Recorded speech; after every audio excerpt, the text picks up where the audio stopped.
doucement. Doucement. On n'est pas si pressé que ça.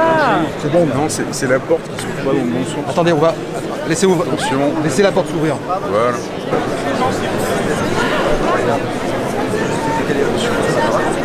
Sur le sac. J'arrive. Bonjour.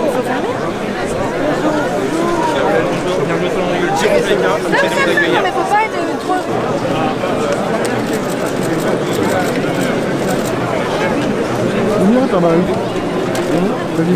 Une photo s'il vous plaît. Oui, il est bien à faire avec moi. Oh c'est vrai. Oh merci. C'est un amour.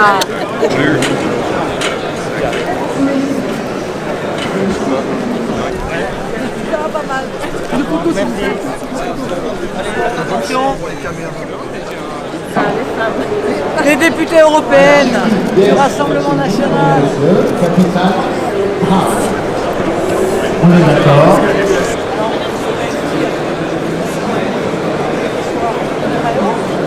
Ya, tiene un foto. Tiene un foto. La pila. La pila. On vous voit bien, madame la sur la photo, ça va bien? Bonjour. Bien sûr. Merci. Attends. Voilà.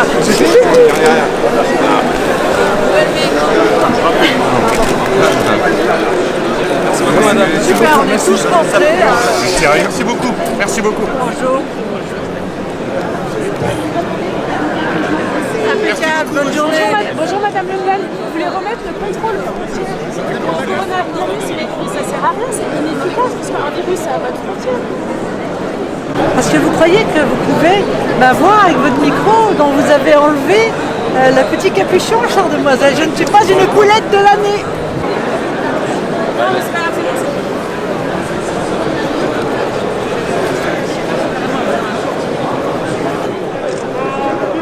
Voilà. Merci beaucoup. On va la faire. Allez, Mélissa.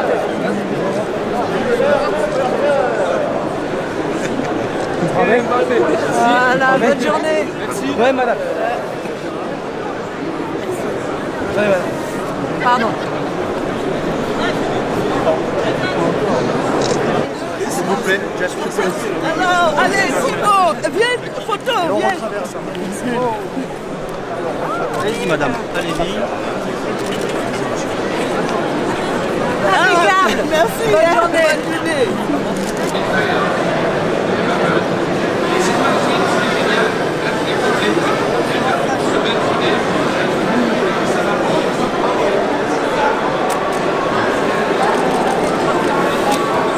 Allez, Jean-Jean. Allez, Jean-Jean. Alors, sur les questions plus pragmatiques, de stratégie, est-ce que Allez, Jean-Jean, on peut dessus.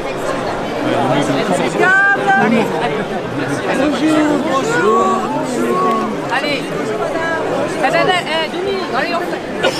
Allez, Jean-Jean. Jean-Jean, allez, tu viens. Allez, Jean-Yves. Allez, Jean-Jean. Allez Jean-Yves. Denis, viens là, toi. Merci beaucoup. Merci. Reculez, s'il vous plaît. S'il vous plaît.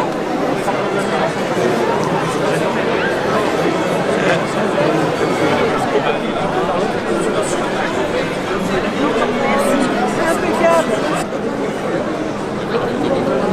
Super. Voilà les garçons, bonne journée. Allez, 1, 2, 3. Là, je crois que c'est une vidéo. Moi aussi, hein. Faut dire coucou à toute la famille. Oh la vache. Vous avez une grande famille. Voilà, coucou à toute la famille. Bien sûr, hein. Et nous alors? Ça va? Bon courage. Moins de 3 minutes. Et dans quelques instants, eh bien donc, nous allons faire le décompte ensemble. On le rappelle les garçons, le détail, l'excellence. Évidemment donc, soigner chaque geste. Ce que vous faites, puisque vous êtes noté sur ces gestes, vous êtes noté sur le résultat, vous êtes noté sur le vide abattu en pour lui France. serrer la main, oui. Eh bien donc, vous avez la possibilité d'avoir cette dégustation. je trouve sympathique, Et ici, tout simplement. aussi, Un petit moment d'échange avec Mme Le Pen par rapport à ce qu'elle a pensé par rapport au centre de non-traitement.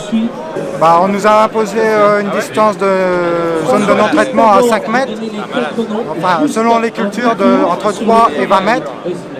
Alors que nous, au 27 novembre, on avait manifesté par rapport à ça. Monsieur le président Emmanuel Macron nous avait promis que ce ne sera rien que la science qui définirait les zones selon les produits. Et rien n'a été respecté par rapport à une loi qui a été imposée au 27 décembre. Voilà, c'est dans la boîte. Bonjour. Oui, je suis prête. Merci. Impeccable. Et madame Bien sûr, Bénédicte. Merci. C'est important pour vous de rencontrer les Français au salon. Bien sûr. Les Français sont extrêmement attachés à leur agriculture. Ah oui, très. Mais encore une fois, il ne faut pas que ce salon, qui est une vitrine, se transforme en musée. Et pour ça, il faut une politique volontariste en matière de défense de l'agriculture. Merci.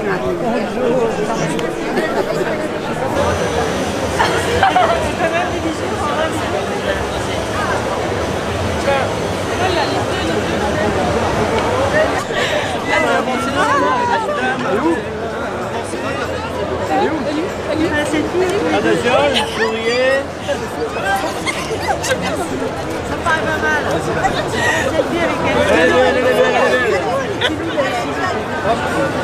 Eh oui.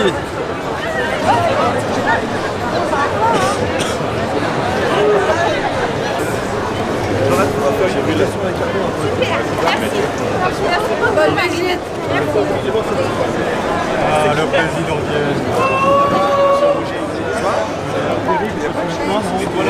Frédéric. C'est qui là?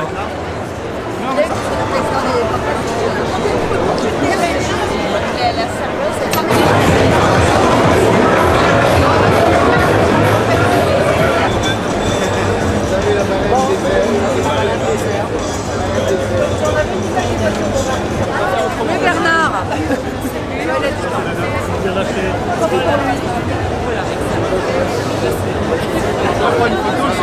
Madame la Présidente.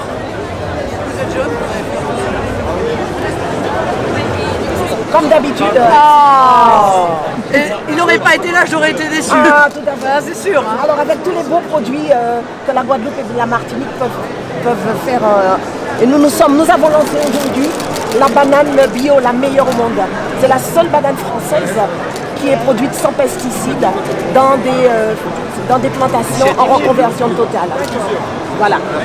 Alors, on va vous la montrer. après la tous pointe ces d'or. efforts que vous avez faits depuis des années, il serait quand même bon que le gouvernement français fasse en sorte que la banane française ait un avantage concurrentiel sur le marché français. Voilà. Oui, mais j'ai appris qu'Emmanuel Macron n'était pas venu à la banane. Voilà. Voilà. Merci. Voilà. Donc, Alors ça, c'est la banane bio. Voilà, la seule banane bio française. Et ça, pour ceux qui nous regardent et qui nous filment, c'est du vrai bio. Absolument. C'est la seule banane française bio. Voilà. Et particulièrement français. Vrai bio. Donc en Guadeloupe, Parce que parfois, on va arriver des choses, c'est du faux bio. Ça, c'est du vrai bio. On va dire que c'est le bio du pays de l'origine. Et voilà, exactement. Qui ne correspond pas à notre bio du tout. Alors, et nous défendons, moi particulièrement, député des Outre-mer européennes, je défends la banane, Guadeloupe-Martinique, et de tout cœur. absolument. Et je suis On la fière connaît de vous pour ça. équiper. Voilà. Vous le savez de tout cœur, que je suis une agricultrice avant tout, et que la banane entière, je vais la défendre. Exactement. De toutes les façons, vous savez, nous pouvons être fiers de ce que nous produisons. Hein. Et je suis fière de ce que nous faisons en Guadeloupe, en Martinique, cette banane bio. Et il faut qu'on la défende. Parce que nous avons des emplois qui sont menacés. Le problème, c'est que la Guadeloupe et la Martinique ont fait des efforts dans les dernières années absolument considérables. Sur le plan phytosanitaire, etc.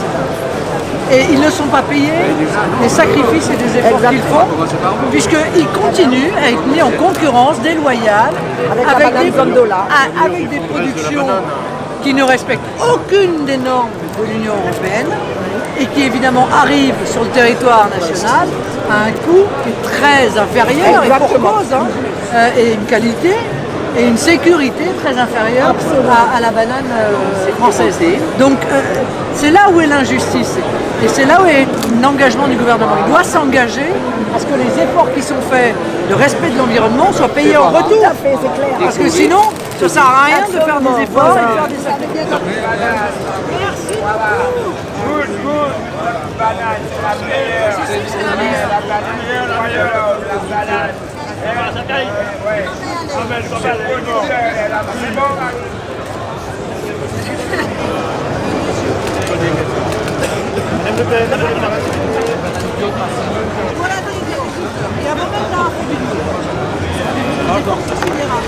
On me parle évidemment de la réforme de retraite, on me parle bien entendu de la baisse annoncée de la PAC, parce que c'est évidemment un sujet de vive inquiétude pour des agriculteurs qui savent très bien que si on leur retire une partie de ces subventions, eh bien ils seront dans de très lourdes difficultés. On parle encore et toujours de la concurrence déloyale, parce que c'est évidemment un sujet en même temps d'agacement et de difficultés économiques pour eux.